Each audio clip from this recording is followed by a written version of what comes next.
जाके धेरे दिन पधनिया तोहर खुलल बा बहाली जाके धेरे दिन पधनिया तोहर खुलल बा बहाली जनी चल हाली हाली ए हमार घरवाली जनी चल हाली हाली ए हमार घरवाली।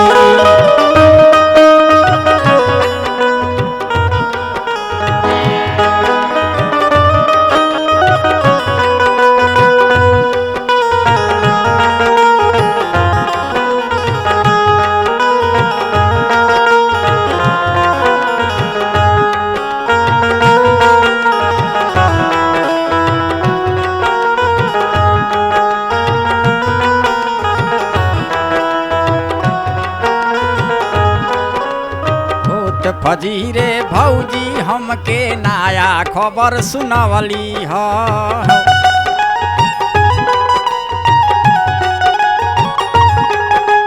भारी पाव भइल बा तोहरो सबके बात बतवली ह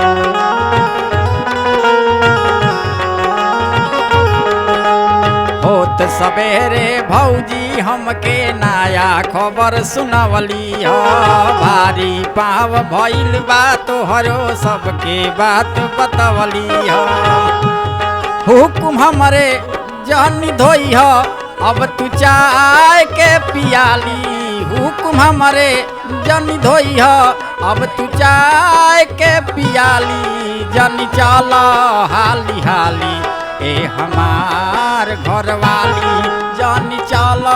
हाली हाली ए हमार घरवाली।